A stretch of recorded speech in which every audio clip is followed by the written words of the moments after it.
Hey Emma, Yes, Balin. what do you say to your Jedi pal when you gotta get going? I don't know. What do you say? Let go! Ray! Man!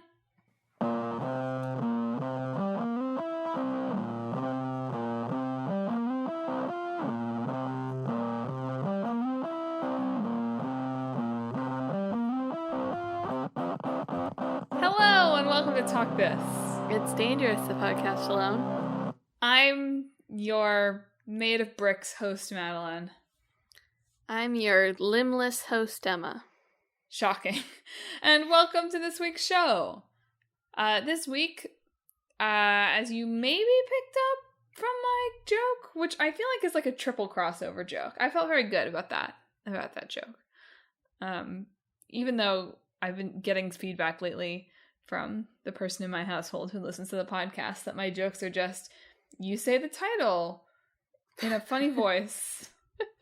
That's how it's always been. But who can forget the great Jedi Ray? You know? Isn't she a Jedi? Oh, she is a Jedi. But I was spelling it in my head R-A-Y because that's like Raven.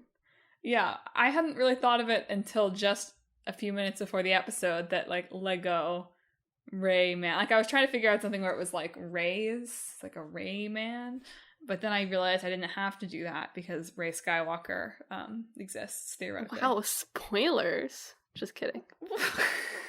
Oh, boy. Her name is spelled R-E-Y, I That's think. correct, but Yeah. I thought that the people would get that it was, like, a phonetic pun. I'm sorry, I saw the word in my head, and so it passed me by. Anyway, the reason Emma felt that way is that this week we're talking about Rayman, not Ray Man, and Lego Star Wars: The Skywalker Saga. Yes. So, shall we jump in with some platforming? Everybody describes Rayman as a vegetable, which I can't quite figure out, but He's a what? I saw multiple reviews or articles refer to Rayman as like a vegetable-like guy. And I didn't quite follow that. I guess his head sort of is potato-shaped? So are a lot of people's heads, though, and we don't Yeah. call them vegetables. I don't really know why you'd say he's a vegetable. It's a mystery. Anyway, Rayman, series of video games, the first one, titled Rayman, was released in 1995, developed and published by Ubisoft for the Atari Jaguar, the Sega Saturn, and the PlayStation, and then eventually for the various Game Boys and iOS and the PlayStation Classic. It's preloaded on there, and all of that good stuff. Yeah, I believe they were initially just making it for the Jaguar, and then ended up expanding it from there. Actually, initially, they were making it for the SNES. Oh. And then they were like, cartridge isn't going to work. Because they were making it, there was like a time where Nintendo was developing some kind of like a CD add-on for the Super Nintendo Entertainment System. And then when that wasn't happening, they were like, uh-oh, guess we better do something with discs. So that prototype apparently sort of like emerged at some point recently, semi-recently, online for the SNES original. Anyway, apparently it's the best-selling like original PlayStation game of all time in the United Kingdom. Oh, in the United Kingdom, specifically. Yes, they love their potatoes over there. So, I've heard. So Rayman was created by Michel Ancel. Is that good French? Sure. Yeah, we've talked about a while ago now. We talked about Beyond Good and Evil, which is also a Michel Ancel game, and ostensibly what he's currently doing. Although who knows what's happening with Beyond Good and Evil too? I thought he left the games.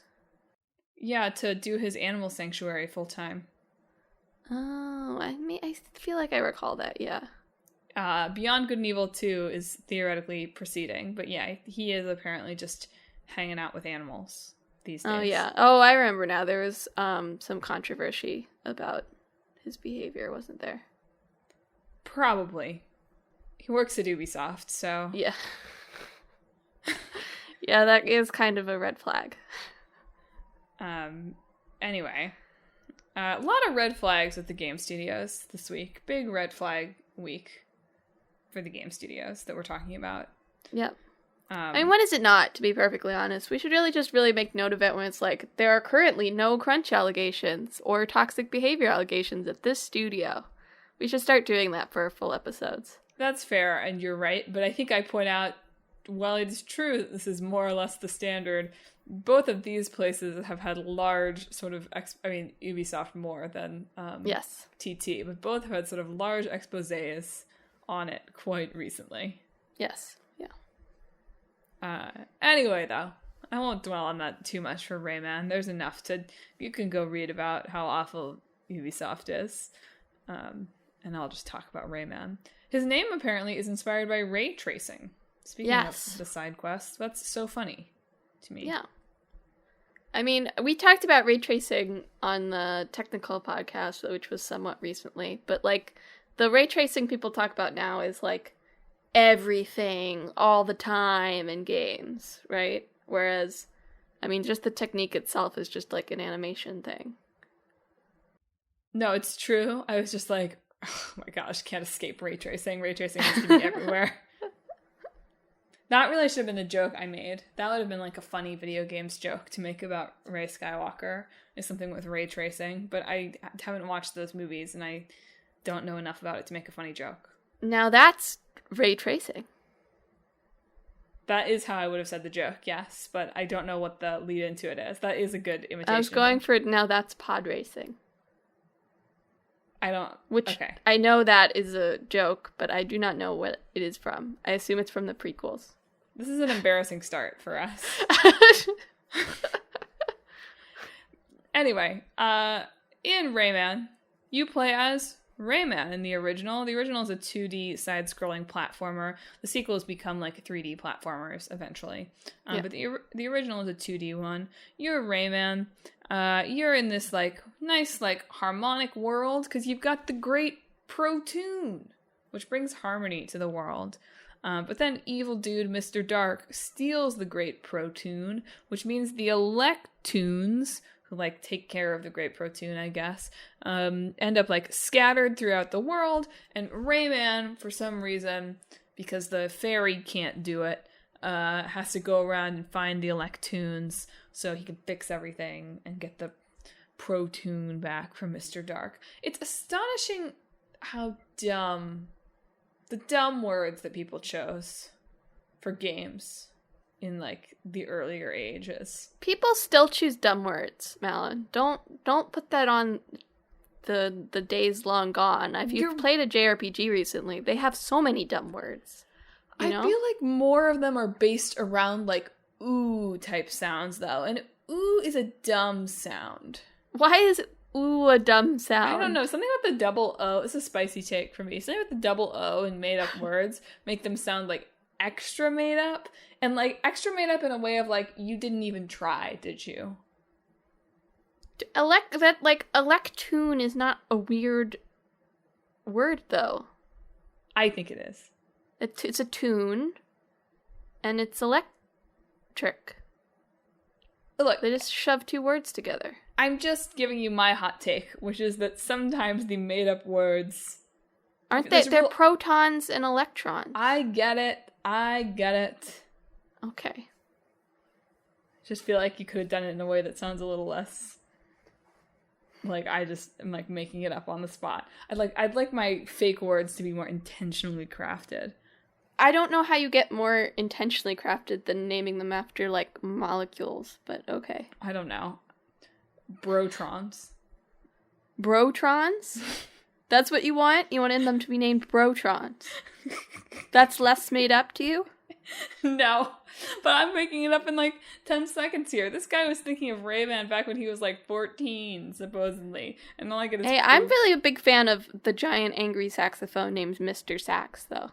That's fine. That's like I don't think you need dumb. any more than that. Yeah, fair enough.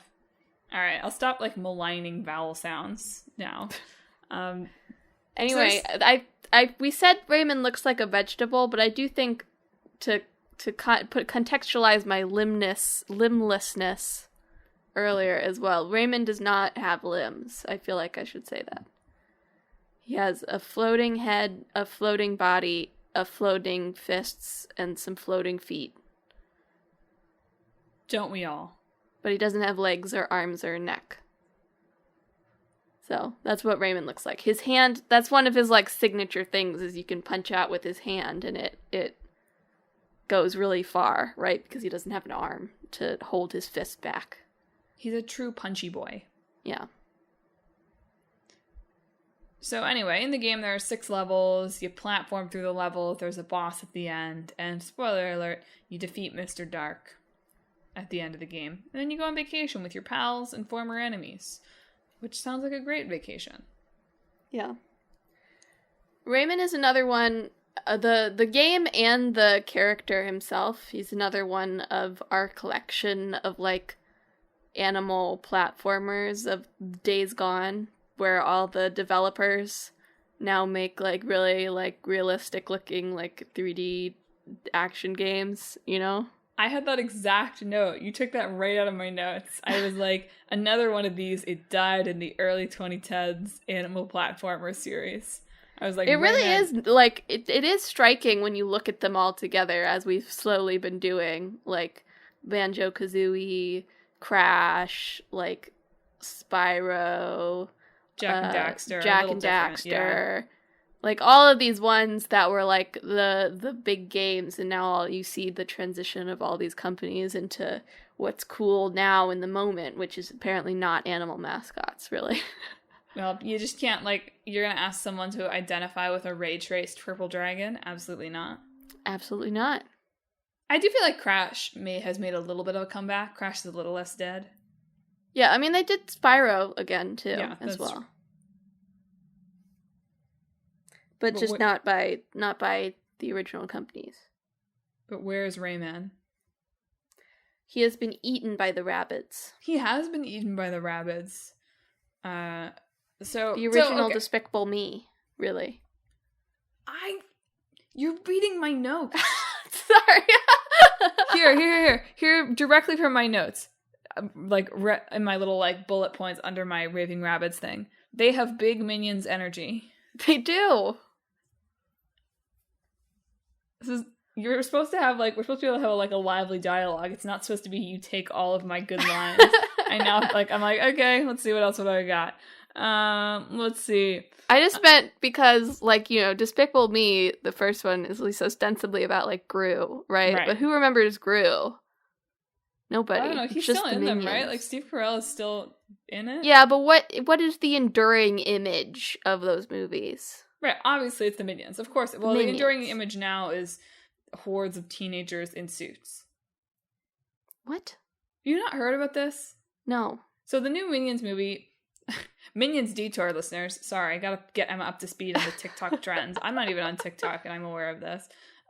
So the new Minions movie just came out, and there was like a TikTok trend, sort of in the world of the Morbius trend, but real, for everyone to show up to the new Minions movie dressed like in a suit. Oh. And so there's just like these like hordes of teenagers dressed in suits showing up in their like Minions best for the Minion. Like some theaters like banned people in suits. Wow. Interesting. So where's that energy around the Rabbids and Rayman? I don't know. Maybe when the new Rabbids game comes out. Here I am. I'm starting a TikTok trend right now. When the Rabbids game comes out, go to your local GameStop wearing, I don't know. What should they wear? I don't know. Wearing just, I guess, Mario hats. No, that makes too much sense. Because it's a Mario game coming out. So, like, people showing up wearing Mario hats, that's fine. But, like, wearing Mario hats and, like, a full animal onesie. Because the Rabbids are, like, rabbits in rabbit suits, right? They are? I thought they were just weird creatures. Maybe I'm making that up. Doesn't really matter. It's all for a TikTok trend here. It's all for the talk. So when the new Mario and Rabbids at Sparks of Hope comes out in the fall, listeners, it's your duty to show up at your local GameStop in an animal onesie and a Mario hat. Yeah, so just furry Mario is what we want to see. That's the energy that we're looking for. Anyway. I hope Rayman makes a surprise appearance in the new Mario and Rabbids that's coming out. I hope they eat him at the beginning. What? I hope they're just like, they really reinforce Mario? like that series is dead. No, Rayman. Mario eats Rayman? No, the Rabbids. Obviously not Mario. I think it would be more impactful if it was Mario. Mario can like, they can have him on like a spit, and Mario can be like turning the spit. Yeah, that's what I want to see. Like a baked potato. Yeah. Anyway, before Rayman died a undignified and quiet death at the hands of the Rabbids and Mario, there were a bunch of sequels. I was shocked to see how long it took them to release the first couple of sequels to this game. It's not a long time by sequel standards today, but I feel like usually on this show, when we're looking at these series that started in the 90s type games, it's like there's a game in 1996, and then another one in 1997, and then in 1998, and then there was a spin-off in 1999, but then they returned to the main series in 2000. And this one, it's like, no, there's like 3 or 4 years between the games. Yeah. By the way, did we have Raving Rabbids? Is that the one we had? We had Mario and Rabbids Kingdom. That's Wait on a minute. Switch. We had an actual Rayman game. We did, and it was Raving Rabbids, I believe. The Raving Rabbids words are in my brain as something that existed. It was like, I was looking at it, I was like, I'm sure we had this one, but Raving Rabbids is also like a spin-off that's more minigame focused, and I could have sworn it was a 2D platformer that we had, but I don't know. I really think it was Raving Rabbids. Must have been then. Because I don't know why that game title would have a slot in my brain. Well, it's very catchy. Well, it is very catchy, but I don't know why a 2006 PlayStation 2 game would have a slot in my brain if we hadn't had it. I remember it being fun. I don't really remember anything about it other than it was fun. It is a party game. I can report that. It launched the Rabbids. It really... Well, there were more Rayman games after that, but was it the nail in Rayman's coffin? It was. It did. I do think it's what imprinted the Rabbids on my brain. Because I remember they had the Mario game came out, and I was like, oh, it's those things. Yeah. That's horrifying. The Mario and Rabbids game was pretty fun, too. Yeah. No, it's not that it's not fun. It's just that the Rabbids versions of Mario characters are somewhat, just... I don't know. They're just something, you know? They are just something. So, the history of Rayman is there's Rayman 2 in 1999. That's on the Nintendo 64, Dreamcast, and PlayStation. It's the first 3D one. Rayman gets imprisoned, some space adventure. It's not really super connected to the first game, but it's where Glowbox, the frog, I think, appears for the first time. Who's kind of the other big Rayman character. And then I love that the title for Rayman 3 is Hoodlum Havoc. I feel like that couldn't be the title of a game that got released today. I don't know. But then they started making Rayman 4, but then it turned into Rayman Raving Rabbids. So it was going to be Rayman 4, and then it was going to be some kind of Rabbids platformer, and then it turned into a party game, and the Rabbids were born. But then there was Rayman Origins and Rayman Legends, but there hasn't been a mainline Rayman game since Legends in 2013 in the PS3, Xbox 360 generation. Oh, you go ahead. Oh, I would say Origins and Legends were pretty well reviewed. Yeah, I don't know, really well reviewed actually. Yeah. That's what I was gonna say. I was like, sometimes we talk about these older games and they're and then they released 3 bad ones in a row and stopped making them, and you're like, oh, okay, that makes sense. But with these ones, like, the Legends and Origins were very well reviewed and well regarded, and then they just stopped making them anyway. I just feel like the AAA, and tell me if I'm being stupid, right? But in my stupid brain, the AAA platformer game doesn't really exist in the same way anymore. No, there's only Ratchet, and that's like a hybrid. There's some platforming, but it's really an action game with some like Clank puzzles. So I do sort of wonder sometimes, like, especially since I feel like over the past year or so, we've talked about so many of these, and it's probably more than a year, but I was going to say 6 months, and then I was like, it's Jack and Dexter was a long time ago now that we talked about that one. Anyway, time, a slippery thing. But recently-ish on the podcast, we talked about a lot of these, like PlayStation 2 era animal platformer things. And like you said, we've talked about how they've all gone the way of the dodo and not come back. And I do wonder, like, what the primary instigating factor of that is. Is it that people decided that animal mascots weren't it? Is it that they decided that platformers weren't it? Is it that they decided that, like, colors weren't it? Like, there was definitely a period where they decided colors weren't it, but I think we're growing out of that now.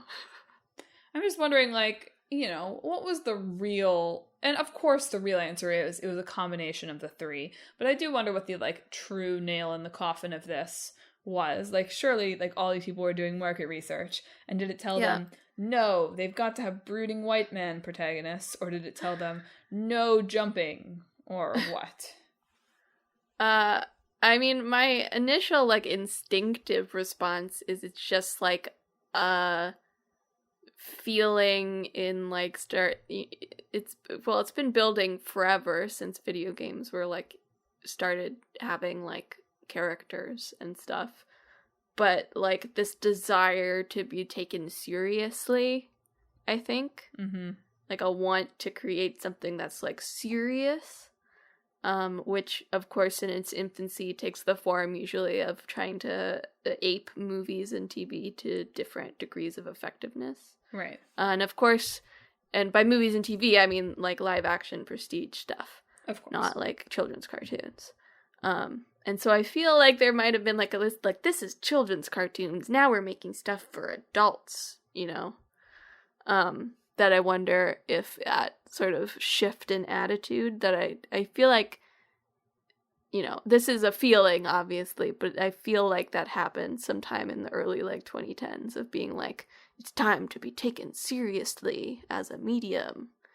And, like, funny animal mascot 2D platformers just aren't, like, serious, I guess. Do you feel like the release of the next Avatar Blue People movie will show people that weird cartoony protagonists are the way to make money again? I don't know. I mean, the Avatar has its own set of issues, doesn't it? That was mostly a joke, but I was trying to think, like, are there any movie examples I can think of that, like, made a lot of money and are kind of, like, silly cartoony? And the first thing that came to mind was Avatar. Into the Spider-Verse, maybe? That's literally, like, Marvel associated almost doesn't count. Yeah. I mean, I at least hope that teaches people that people like colors. No, really color would be good. Reinforces that, But where are my, anthropomorphic animal protagonists in prestige film? There's no... The Lion King live action, quote unquote, ostensibly made a lot of money, although it has quickly exited the cultural consciousness, I think. I mean, that's not going to teach people to use color. No. I just meant in terms of, like, we could do realistic-looking animals now. I don't know how that would play, like, being, like, a realistic-looking lion. People like Stray. You're right, maybe it's Stray. Maybe Stray will do it. We want animals back. I feel like I had a good one to bring up, like a good example to bring up, and my brain That shark lost game it. we talked about, Man-Eater. Yeah. Oh, I didn't have a good example to bring up. I was like, haha, maybe Squid Game Season 2 will be about a squid. That was my joke. What a good example, Malin. Thank you. Thanks. I was like, why can't I think of my example? I had another good example, and then I realized it was just a dumb joke. I did, when I genuinely did not know anything about Squid Game, Malin mentioned to me that, like, there's an actor in Coffee Prince in it. She was like, he's the main squid guy. I'm like, he voices a squid? Which one? He's not the main squid guy. He's not. But also, no, there are no squids in that show. Yet. There probably will be in the game show. I hope so. I hope there's a squid, like an animated squid commentator, like a VTuber, but a squid. I feel like we've done very little talking about actual Rayman here. And we've talked about stuff related to Rayman. Anyway, I hope that, like, I would really like all these companies to come together and be like, we're releasing, this would never ever happen, but here we go. We're releasing a big new collection. It's got a new Rayman game. It's got a new Jak and Daxter game. It's got a new Crash Bandicoot game. We get all these buddies together for, like, the ultimate crossover. That would be nice. Pretty dope, I'm just saying. If you did, Rayman, the original Rayman, was one of the 20 games on that period of a couple years when companies were releasing, like, their little, like, mini old consoles. So the PlayStation Classic came with, like, 20 games preloaded on it if you bought it, and it had the original Rayman on it. I feel like you could do, like, a PlayStation Legends thing that had all these guys coming together to save the world. That's my free pitch. I mean, you know, they're trying. Well, I think that depends on how, like, the it's Warner Bros. Making the multiverse game that's like Smash Bros. Maybe. Do you know what I'm talking about? I do know the game you're talking about. I don't know who's making it.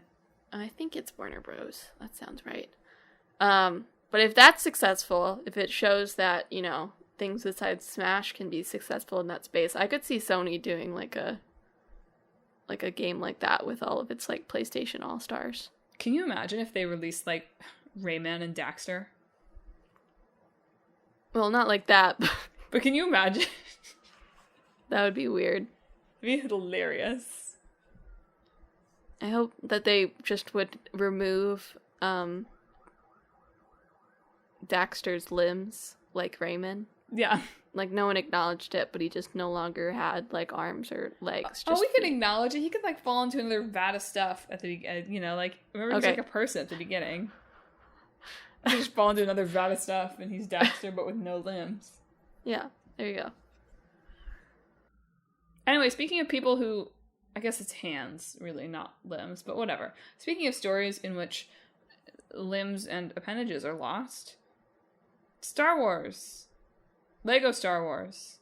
The Skywalker Saga. Yes. Lego Star Wars, the Skywalker Saga, whatever I just said, the Skywalker Saga, is a new, I guess, like, remake of, It's not really a remake. I mean, it's a remake. It's a true remake. I assumed it was just a remaster situation. It is not a remaster, no. It's a remake of the Lego Star Wars games from Traveler's Tales, which they made, like, you know, a game for the prequel ones and a game for the original ones, and I think just one for The Force Awakens, so they hadn't done the second two sequel films. That's correct. Before this one. But this one has all 9 films that you can play through, in addition to lots of open areas to explore, lots of characters that you can play, and you get to experience the world of Lego Star Wars. Lego Star Wars has such a fond place in my heart, and it was so sad. It shouldn't have been disappointing, but as one review I read, like, put it in this sorts of terms, it's like, you just don't imagine that people making a game like Lego Star Wars could be, I mean, you probably imagine because you think about these things, but you just don't imagine that people making like a fun and light game like Lego Star Wars could be under like extremely horrible working conditions in the same way as you might with like a prestige game. But they are. Yeah. And so that was a bummer. So I was like, oh man, like I did buy this game before reading about how like maybe I shouldn't have bought this game. So oops. Well, you know. I know. But you know what I mean. I don't really think the answer is not buying the games when it comes to just like crunch. Which most of unless I missed something, most of this was just that they had very poor planning and were unwilling to do anything to fix it, essentially. Versus Ubisoft that has more toxic sort of systemic different isms involved in it as well. So I don't think it's on the level of Ubisoft, but the place to read about this, there's a big Polygon article on the development culture on this game, but I think the crunch culture extends beyond this game, although it was particularly dramatic because this one apparently just had like really terrible feature creep, and obviously it's gigantic because it's all 9 and has like big explorable worlds. But yeah, in that they also talk about how like there's a lot of bullying that goes on just in general. It's not not that games in general are a great place to be a woman or in QA. Yikes, sorry Emma. But it was not a great place to be a woman or to be in QA. I also got a big yikes for the Strive for 85 mantra. Yeah. Referring to the Metacritic score. I did look it up. They got an 82. Double yikes. Real rough. Their top score ever was an 83. Got an 82. Feels like targeted. It feels like intentional. It's not, but... It's not. I mean, that's a thing. The Metacritic thing is the thing that I kind of hoped was becoming antiquated, but it probably isn't internally. But like older games that used to be like bonus dependent. Like you would get a bonus if it got a certain amount on Metacritic, which is super unfair because especially now that there are so many fewer like actually scored reviews, a lot of times Metacritic just like makes up a number, right? Like on vibes. So like this vibe is about 60. Yeah. Imagine that being your job. Like, your job is to read reviews and give them Metacritic scores. Do people work at Metacritic? I don't know. They have to. I guess so. A robot couldn't read a review and give it a number. I know a robot couldn't, but I just sort of assumed it was, like, fan run. I mean, maybe it is, but regardless, imagine being the person who reads through the review and is like, this is a 72. Yeah. It was also interesting to think about, so in much the same way as, and I'll talk about the game, but like, you've probably played a Lego Star Wars game, listener. They're pretty ubiquitous. Well, no, this one's different. This one is different. This There's one a lot has to talk stuff about that's worth different. Talking about. But I feel like I can talk about other things before I talk about the game a little, because it's like, you have the general idea, listener. Sure, yeah. But in much the same way as like Rocksteady last week is the Batman studio, Traveler's Tales or TT Games or whatever, they kind of both exist, right? Is the Lego studio. They do nothing but Lego. They only make Lego games. Yep. So it was interesting to read in this article too about like the worry at the studio of like what happens if Lego ever decides that like they want someone else to make the games. Yeah. Yeah. So just like a lot of yikes all around. Yep. I did appreciate that almost every review that I read of the game did mention the crunch, which I feel like is a step forward over the course of the past couple years. So that was like interesting and good to see. Yeah, one thing that did stick out to me, and it's a tangential thing I could get into of it, but like a lot of it was they were trying to work with an in-house engine that was just not shaping out great, and they said it wasn't shaping out great, and they were still like, nope, we're using this NTT engine. which apparently they're going to use Unreal from now on, as people had been recommending before this game. So this will be the only game on the engine that makes everything take like 5 times longer than it has to. Although I get a little bit worried about the full consolidation into like Unreal and Unity as the only 2 engines people really use, because like Unity is sure problematic right now. Yeah. But like, what is your other option? You know, if you're making like, especially at the indie level, if you're making games there, and like all of AAA is moving to Unreal. And it's like, what if Unreal starts doing some stuff that is bad? It's tough, right? Like, yeah. On one hand, yes, monopolies are bad.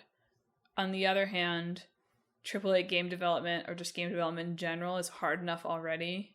Yeah, like, I mean, that's why it's like so that you can bring someone on and they already understand how your engine works, right? Because Unreal is like the standard, so they understand how Unreal works and don't have to learn your in-house engine, and it makes things faster.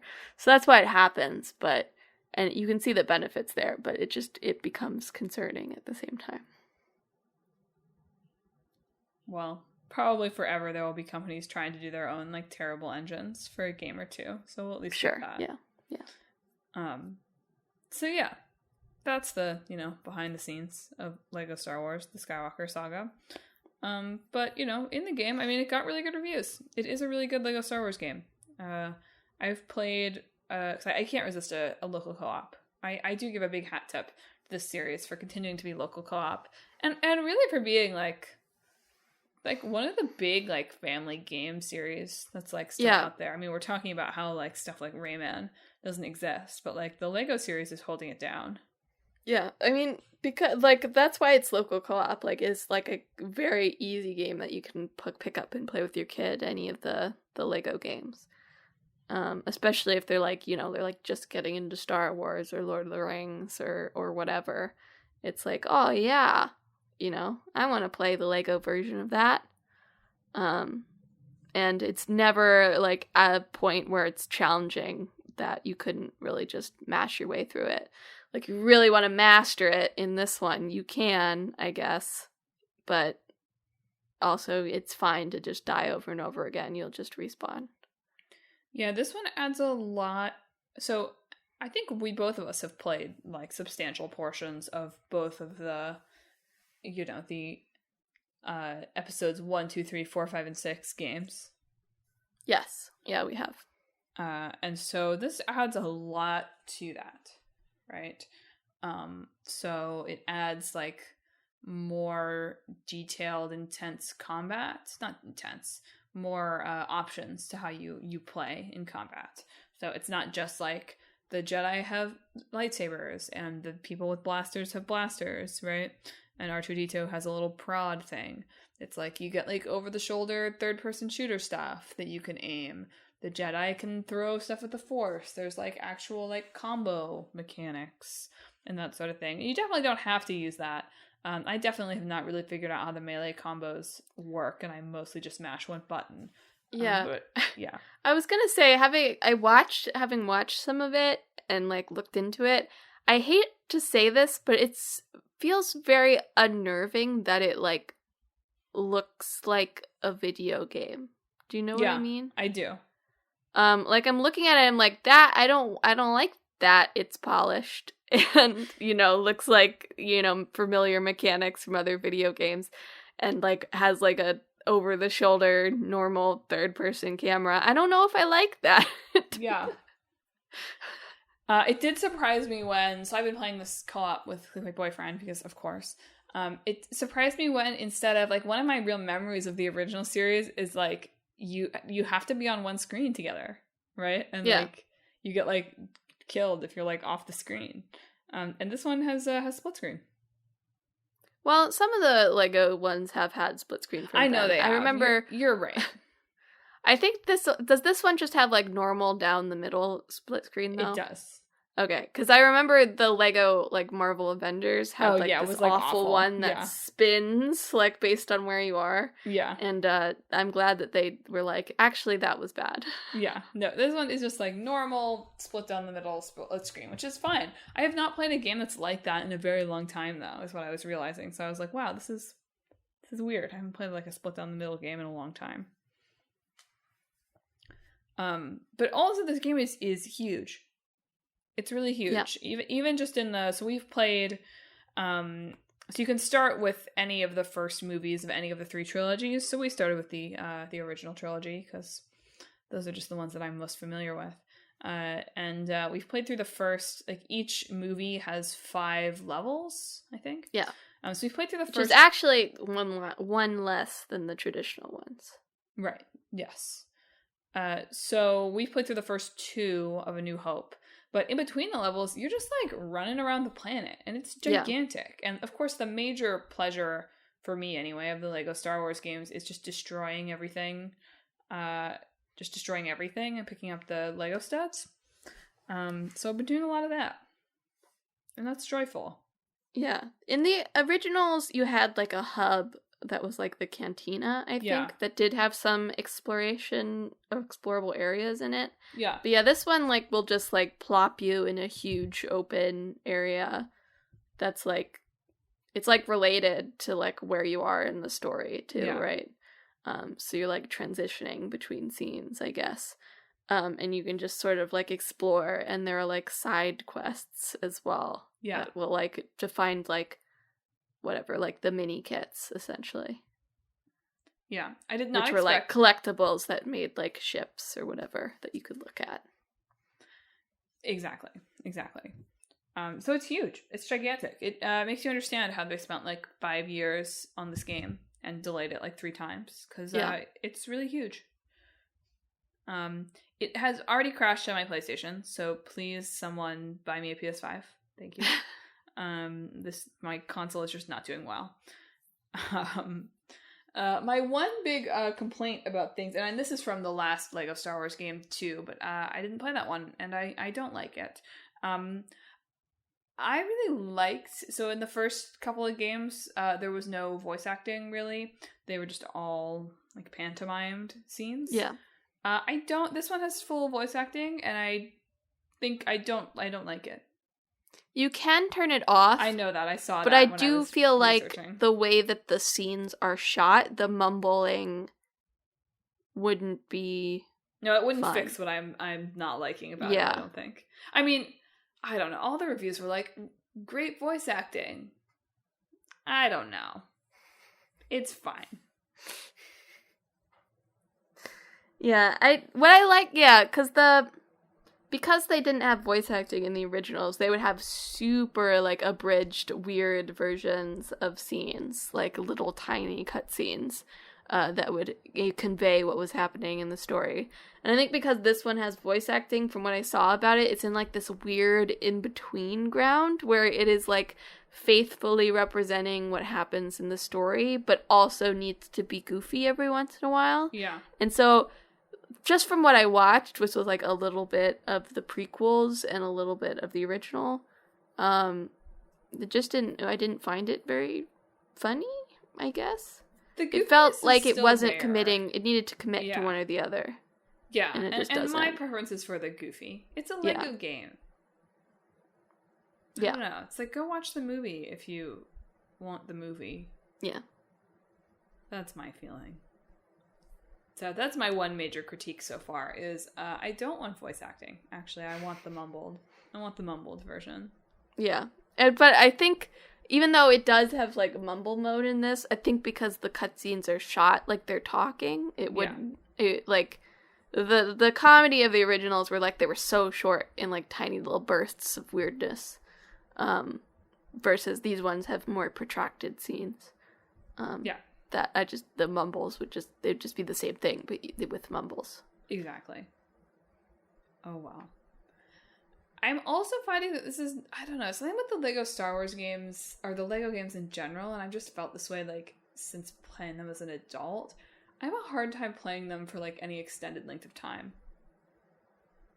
They're fun. I like playing them. I like to pick them up. They're just not. I don't think they're really designed to be played for any length of time. They're very pick up, put downable. They definitely That's kind of are. the point. And I mean, thank God that they have a generous autosave system, because some of us have a PlayStation that doesn't really want to live. I imagine that your PlayStation crashing maybe has an effect on how long you want to play it also. Well, that's like the thing that I go through when I buy a game now, is I'm like, okay, do I want to buy it for the Nintendo Switch, where I'm like out of storage? I use the same SD card that I use for the podcast for the Switch, so I'm late every time because Click Click Boyfriend leaves Pokemon running and I have to... Malin, buy another SD card. Oh my god. Yes, I know. I'm sorry. I should. You're right. I should. But the podcast likes to live with the Pokemon on the SD card. It tells me that. Okay. The Pokemon on the SD card like to have the podcast there. Okay. Anyway. What was I even saying? I'm late to the episode. It's hard to play in long bursts, so you were thinking about... Right. So I have to choose between buying things for the Switch, where I have no storage and I'm worried about controller drift, or buying it for the PlayStation, where I have plenty of storage because it wiped all of my storage, but I'm worried about the game crashing or running super laggy. I guess you have to buy a PS5. Yeah, well, it's that easy, isn't it? It could be, if you tried. Well, I'm just going to keep referencing this dream on the podcast that I have. It's the funniest thing that's ever happened to me. You know, my sister does have some Twitter accounts that you can follow.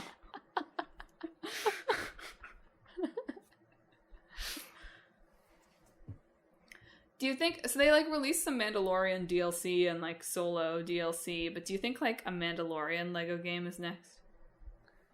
I mean, maybe. I don't know.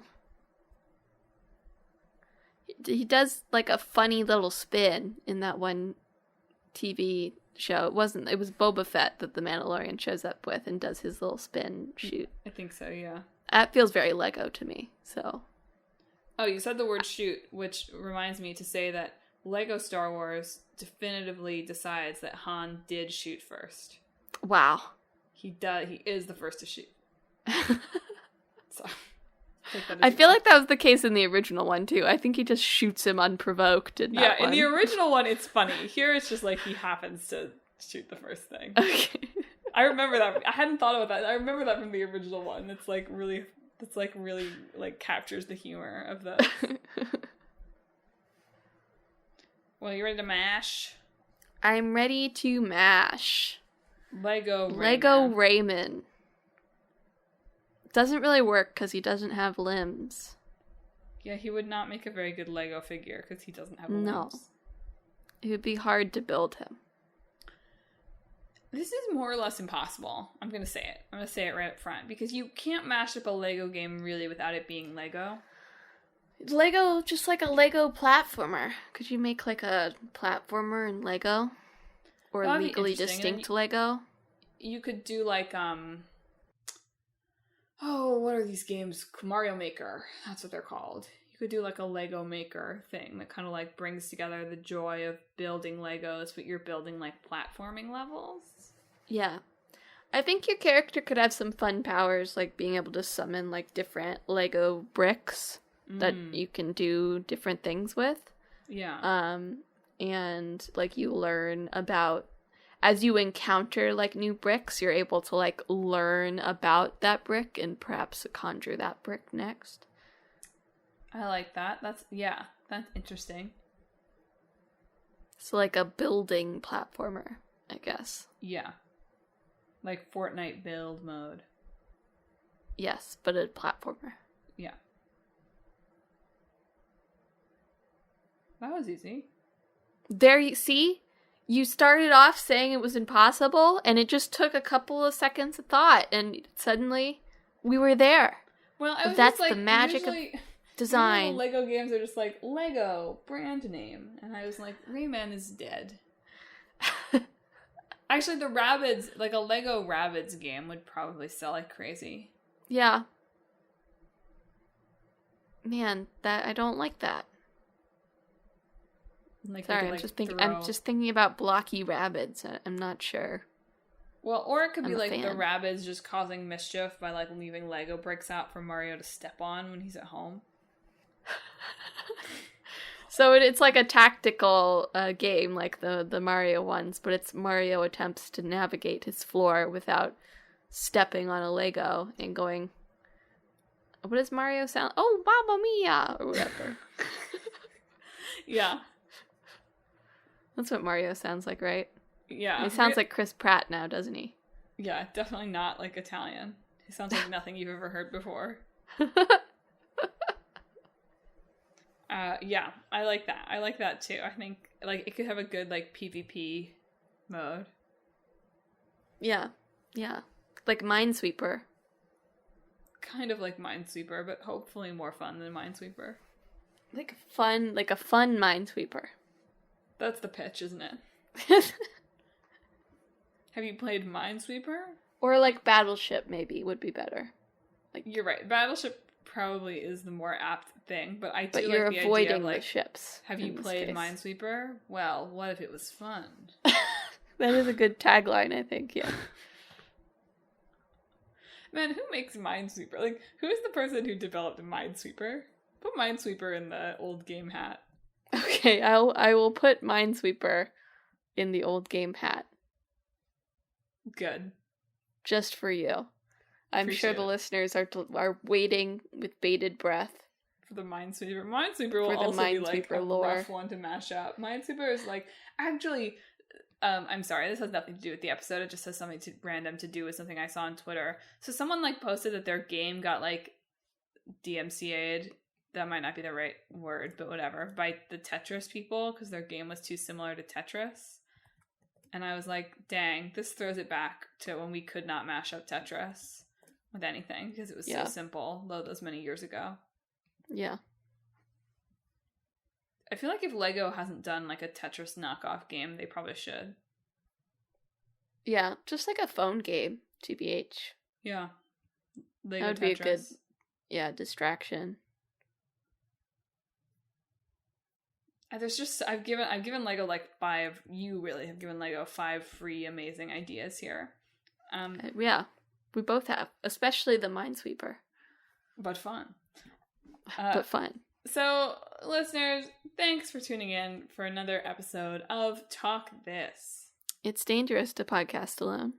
Have you played any of the Lego Star Wars games? Do you have strong feelings about mumble mode versus the voiced thing?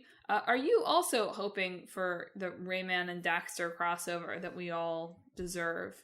Do you have a favorite Rayman game, or have the Rabbids taken over, your consciousness? That came across a little darker than I meant it, but I feel like it's appropriate.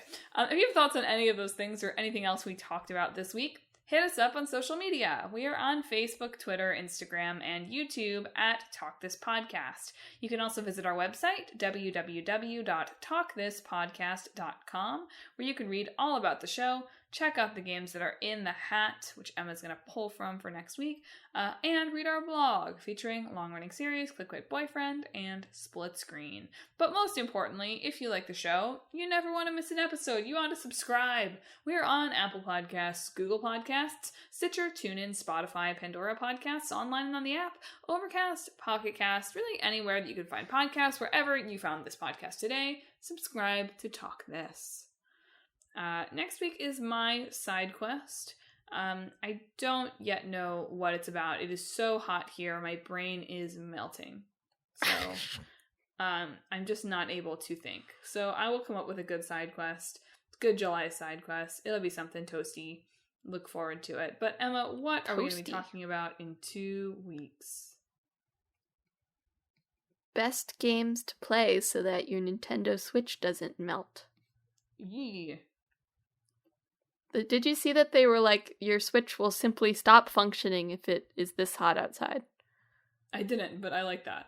Yeah, it's like a self-defense mechanism, so it doesn't like melt, essentially.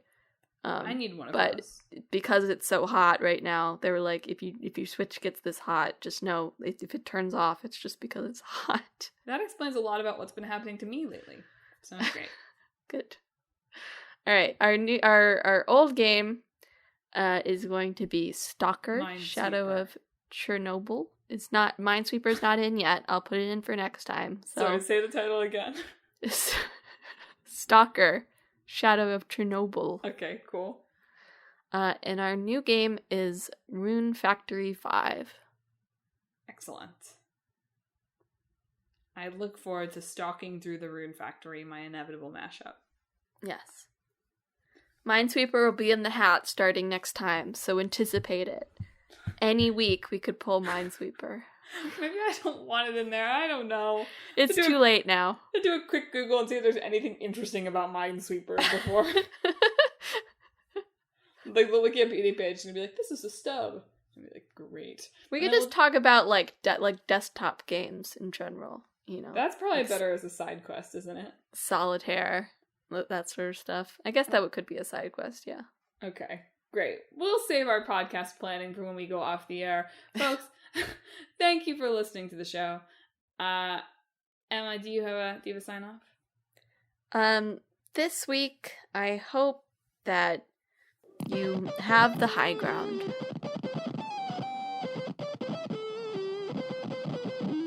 I was wondering if you were going to get that. Took me a minute. I was how little do you know about the prequel? I was like, is that a Rayman thing? And then I thought about it.